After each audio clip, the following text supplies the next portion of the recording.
So as I was attempting to write this presentation, a strange thing kept happening, and I'd kind of like to know if the same thing happened to you guys. Every time I tried to think of an argument or a thesis or just something to say, I always came back to one singular topic, my major. Because of course I did. This is a career exploration class, and my major is basically my career, right? So this kept happening time and time again. I kept going back to my major, and eventually I realized something. Oh, I've got absolutely nothing to say about my major. So why was I trying to force it into my presentation? Why was the only thing that I could think of to speak on my major? The reason is because I was defining my future as my major. I was putting my future in a box and labeling it finance. And I'm not the only one who does this. This is my first semester in college, and so most of my friends are also in their first semester of college.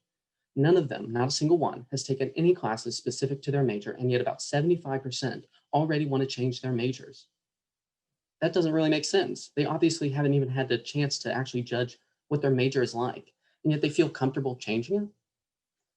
The reason is because they aren't looking at what their major is, a collection of classes that they'll eventually have to take. They're looking at it as their future personified. But your major really isn't all that important.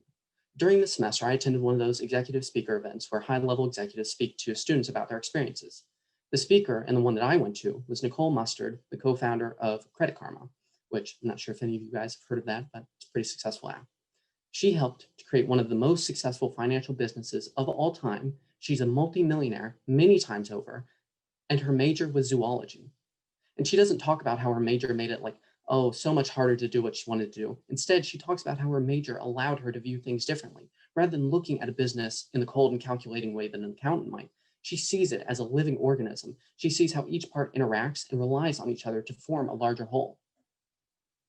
My point isn't to encourage you to major in zoology. I'm not trying to sell that. I'm not also trying to like disparage accounting. Instead, I'm trying to show you that each major can be applicable to just about anything. For my alum interview, I met with Blake Batson, who currently works as a financial analyst. When I asked him which majors were the most successful in his job, he emphasized how little majors played a part and how much disposition did.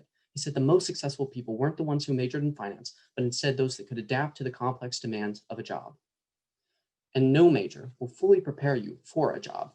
If you go to a marketer and you ask them how well their marketing major prepared them for the job, none of them are going to say, oh yeah, it completely prepared me. I had absolutely no trouble whatsoever in my job. It was completely fine. No, if they're nice, they'll say it was a learning process. And if they're honest, they'll say it was one of the most stressful times of their life. Because ultimately, you can know everything possible about marketing and the theory behind it. But if you don't know the skills, and if you don't desire to convince someone to buy something, you aren't going to make a good marketer. And this was applicable to my situation too. One of the jobs that I researched on ONET was that of a financial manager. I know, very unexpected from the finance major. But what career cluster would you say that that job is in? Really think about that for a second. Is it management, sales, and consulting? Or wait, maybe it's accounting and financial services. If you really think about it, it could even be economics and data analytics. The real right answer is all of these and more.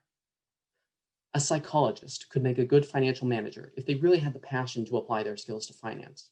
Think about it. A financial manager's job relies heavily on analysis and reflection. And what do psychologists do?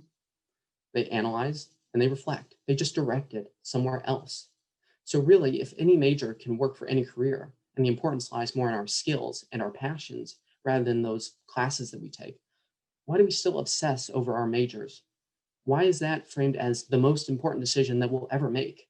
Think of how you were framed that before you came to college. Really, it's because people like to put things in a box. If you think of whatever job that you want to have when you graduate, it's going to take a lot more effort to get there than you really think. It won't be a simple two-step process. It's going to be complicated and it's going to be messy. But we don't like to hear that. We like to think that we have everything planned out and everything understood. I'm on my way to being a financial manager because I have a finance major. I can rely on that.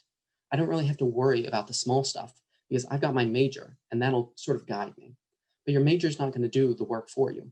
I could go to every finance class ever, but if I don't put in the work, I'll never actually get that job that I want to get.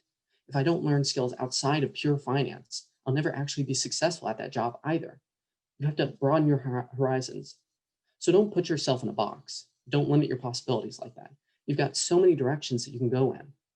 It might be a little overwhelming, but you should embrace that because it's only through embracing just how complicated things are, you'll really be able to achieve those goals that you need to achieve.